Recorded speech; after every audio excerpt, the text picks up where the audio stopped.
तर आपण पाहतोय या विमानानं 1:38 टेक ऑफ घेतला। टेक ऑफ नंतर अवघ्या 2च मिनिटांमध्ये म्हणजे पुढच्या 2 मिनिटांमध्ये 1:40 हे विमान धडकलं। शेवटच्या क्षणापर्यंत वैमानिकानं पायलटनं प्रयत्न केले होते सर्वांना वाचवण्याचे, मात्र सर्व प्रयत्न अयशस्वी ठरले आणि रहिवासी भागात मेघानी नगर भागामध्ये हे विमान कोसळलं।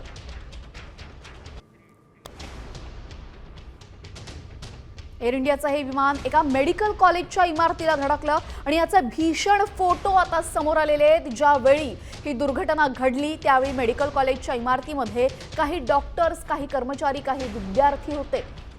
बीजे मेडिकल कॉलेज मेघानी नगर परिसरातच आहे। विमानाने टेक ऑफ केल्यानंतर पुढच्या काही मिनिटांमध्ये मेडिकल कॉलेजच्या हॉस्टेल इमारतीवर हे विमान कोसळलं आणि हॉस्टेलच्या वर एक कॅन्टीन आहे जिथे दुपारी वैद्यकीय विद्यार्थी जेवणासाठी येत असतात आणि जेवण करत असतानाच त्यांच्यावर काळानं घाला घातला। हे विमान त्याच इमारतीच्या वरच्या मजल्यावर आपण पाहतोय कोसळलेल्या हॉस्टेलमध्ये काही डॉक्टर्स होते, काही विद्यार्थी होते, ते सगळेजण या कॅन्टीनमध्ये जेवत होते।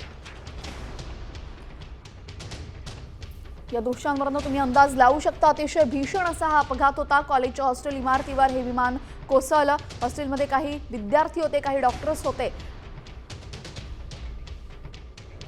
एक मोठं भगदाड या इमारतीला पडलेलं आहे। कॅन्टीनच्या आतमधली दृश्य पाहताय तुम्ही। कॅन्टीनच्या आतमध्ये सुद्धा सर्व उद्ध्वस्त झालेलं आहे। कशा पद्धतीने जेट प्रोपेलर बाजूला अडकलेले आपण पाहतोय। अहमदाबादमध्ये एअर इंडिया विमान कोसळलं आणि त्या इमारतीची ही भीषण दृश्य आपल्याला स्क्रीनवर दिसतंय। एक मोठं भगदाड इथं पडलेलं आहे। कॅन्टीनची अवस्था काय झालेली आपण पाहतोय। याच ठिकाणी अनेक जण जेवत होते, त्यांना किंचितही पुसटशीही कल्पना नव्हती की पुढच्या काही क्षणांमध्ये त्यांच्यावर इतकं मोठं संकट कोसळणार आहे। अहमदाबाद विमान दुर्घटनेमध्ये सर्व 242 प्रवाशांचा मृत्यू झाल्याची भीती व्यक्त केली जाते। यावेळेस अहमदाबादमध्ये राहणारी भूमी चौहान नावाची मुलगी सुद्धा लंडनला जाणाऱ्या विमानानं प्रवास करत होती, पण काही मिनिटांनी तिचं विमान चुकलं आणि तिचा जीव थोडक्यात वाचलाय।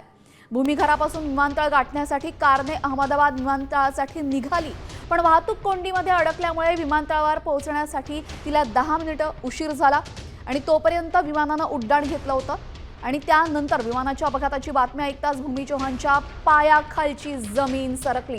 अर्थातच तुम्ही पाहू शकता भूमी चौहान ही मुलगी लंडनला जाण्यासाठी याच विमानामध्ये बसणार होती, मात्र आपण म्हणतो काळ आला पण वेळ आली नव्हती। अशीच घटना इथं घडलेली अहमदाबादच्या